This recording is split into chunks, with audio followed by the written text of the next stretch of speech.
estavam na Judéia. A crise econômica obrigou Elimeleque a tomar uma decisão em busca de uma solução para a subsistência da família em outro lugar. Em vez de ficar parado, ele tomou o caminho que parecia mais racional, o caminho das terras planas de Moabe. Elimeleque conhecia o Senhor, mas não o buscou para tomar aquela importante decisão. Ao chegarem a Moabe, a experiência não foi fácil ali. Em Moabe, a família encontrou a morte, o luto e a viuvez de envolverem a vida dessa família. Quando Elimeleque faleceu e Noemi ficou viúva e com os seus 2 filhos, Ruth no capítulo 1, versículo 3 é a parte A. A gente já falou já o que é você como professor de escola dominical ou você como aluno, é importante você saber quais são as divisões do versículo, né? Então você pega um versículo da primeira letra do parágrafo, né? Do versículo. Até a primeira vírgula é a parte A. As subsequentes, né? As vírgulas subsequentes são parte B, parte C, parte D, né? Dos versículos. O casamento de seus 2 filhos com 2 moabitas trouxe a esperança de volta ao coração de Noemi. Ruth capítulo 3, parte B. Mas, de repente, os seus 2 filhos falecem, deixando as esposas viúvas, né? Ruth capítulo 1, verso 1 ao 5, né? Os filhos de Noemi tinham falecido, né? Agora, eram 3 viúvas, que no contexto da época teriam enormes dificuldades de sobrevivência. Essa história nos mostra que uma família pode estar no centro de um profundo sofrimento, o que isso pode afetar o relacionamento de pessoas muito próximas, como nora e sogro, ou genro e sogro, como se comportar diante dessas circunstâncias. Aqui é uma pergunta. A gente vai fazer aqui abre um parênteses. O que aconteceu aqui? Esse período, eu vou tomar minha água aqui.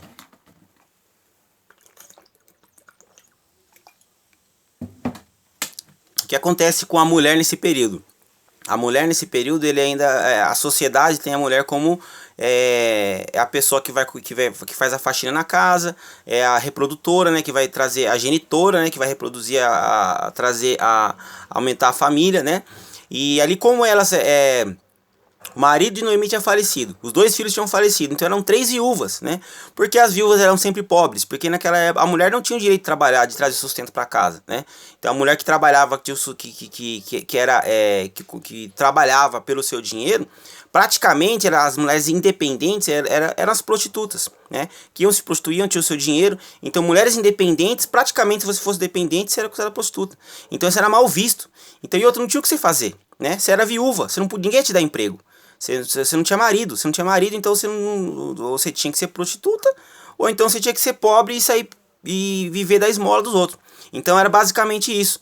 Então imagina o contexto que elas estavam vivendo, né? Só que em vez de voltar, a Noemi deixa em aberto, né, para elas voltarem para as famílias, né? Porque morreu, né? A família morreu, mas elas venceram ali uma crise juntos, né? Então a gente vai enfrentar essa dificuldade junto, né? Você vê dentro do contexto social histórico, né? E todo esse problema, e também delas também, né? Enfrentando ali os problemas particulares dela, né? Que elas estavam sem um marido, tinham perdido a pessoa que elas amavam. Então elas estavam ali, esse relacionamento de cumplicidade, de passar o problema, passar a provação, unido, né? Uma família unida que passou o problema, a dificuldade junto, né? Então bem interessante esse contexto aí.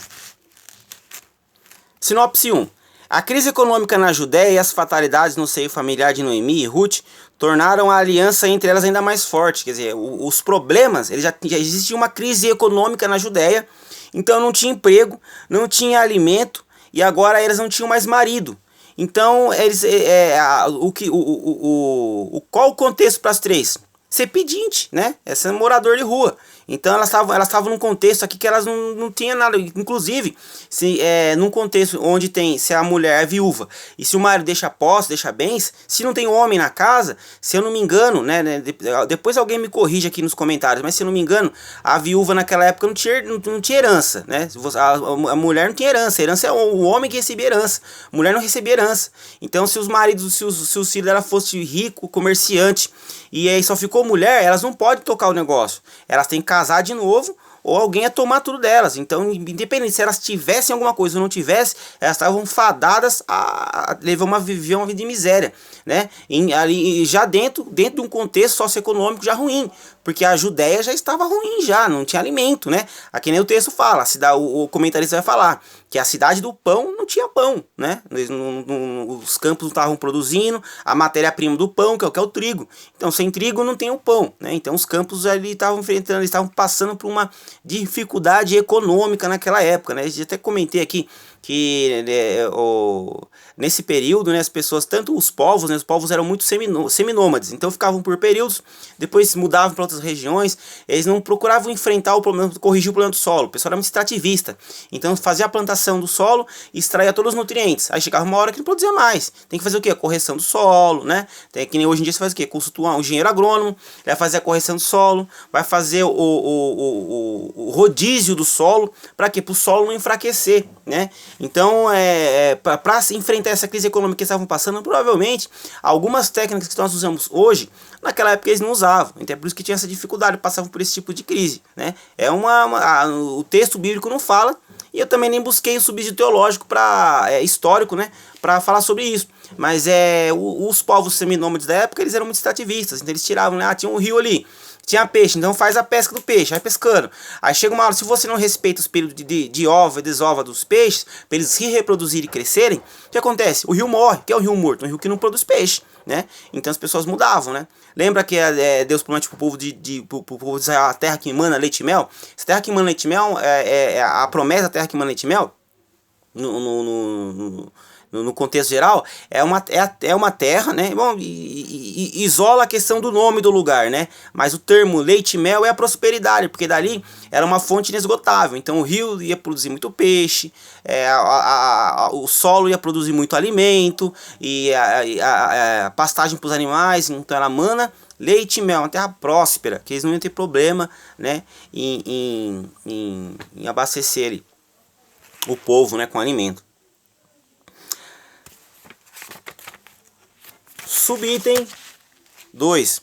Superando as crises existenciais. Noemi decide voltar à sua terra. Ruth capítulo 1, versículo 6 a 8. Viúva com suas duas noras, moabitas, Orfa e Ruth, também viúvas, Noemi resolve voltar à sua terra na Judéia, depois de 10 anos longe. Ruth capítulo 1, versículo 4.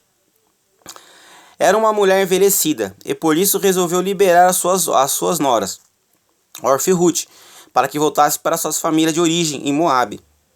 Orfa aceitou a liberação e sua sogra e voltou para sua família. Mas Ruth resolveu ficar com Noemi. Ruth capítulo 1, versículo 15 e 18. Provavelmente Noemi pensou que Deus estivesse castigando com todos os sofrimentos experimentados. Ele não imaginava o plano divino em todas aquelas circunstâncias. Na decisão de Ruth, nascida uma amizade profunda entre nora e sogra, entre duas mulheres que seriam experimentadas pelo sofrimento. Aprendemos com o apóstolo Paulo que todas as coisas cooperam para o bem daqueles que amam a Deus, naqueles que são chamados segundo o propósito. Romanos capítulo 8, versículo 28. Orfa, então, ela volta, ela aceita ali, né, a dispensa da sua sogra, né, Noemi, que ela estava viúva, eram duas moças novas, né, e vai embora, né, volta para a terra natal dela. Noemi já fazia 10 anos que tinha saído da sua terra. O seu marido tinha morrido também. E Ruth, ao invés de voltar para casa da sua mãe, né, ela prefere ficar com ela, e voltam as duas. Então volta Noemi e Ruth e vão e voltam para a Judéia. E ali elas se fortalecem. É um exemplo, né, de superação, né, das duas ali que procuraram estar juntas, né? Procuraram estar juntas ali para passar essa dificuldade, essa muita dificuldade. Então ver lá na frente depois que valeu muito a pena também. Eu não sei se a lição vai abordar. Vai abordar aqui a hora da honra de Ruth. Vai abordar assim, no final aqui vai abordar, né? Vai fechar o ciclo, né, vai entrar o ciclo de prosperidade na vida de Ruth. O subitem 2. Ruth conhece o Deus de sua sogra. Ruth capítulo 1, versículo 16. Ruth declarou de coração sincero a sua sogra Noemi: o teu povo é o meu povo, o teu Deus é o meu Deus. Ruth capítulo 1, versículo 16. Ela teve um gesto de amor exemplar para com a Noemi. A convivência com a sogra levou Ruth a conhecer a Deus, o Deus de Noemi, a despeito dos sofrimentos e necessidades vividos dentro daquela família. A moabita descobriu que o Deus da sua sogra era o Deus verdadeiro, que supre as necessidades. Filipenses capítulo 4, versículo 19.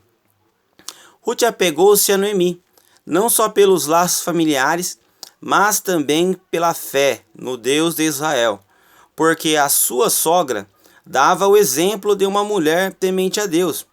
Quando sogra e nora estão unidas na presença de Deus, é uma bênção para toda a família.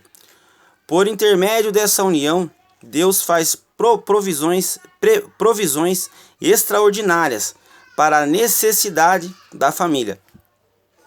Unidade contra a crise. Toda família pode passar um período em que parece que não há perspectiva de mudança, diante de uma situação difícil, como no caso de Noemi. Às vezes a família parece chegar a um beco sem saída, mas a vida material e emocional, até mesmo espiritual, até certo ponto, isto é natural, pois quando nos deparamos com determinadas crises, nossa visão tende a ficar embaçada e limitada. Entretanto, a palavra de Deus diz: que diremos, pois, essas coisas? Se Deus é por nós, quem será contra nós? Romanos capítulo 8, verso 31. Deus é pelo seu povo. Isso não é diferente com a nossa casa. A providência de Deus pode começar no relacionamento entre os membros da família. Ora, no momento de uma crise familiar, a última coisa que pode acontecer é uma guerra entre seus membros. Já imaginou como ficaria muito mais pesada a carga de Noemi e Ruth se elas não estivessem unidas? Sim, Ruth, a nora de Noemi, foi capaz de superar as crises da sua casa e da sogra com a visão de esperança, paciência e tenacidade.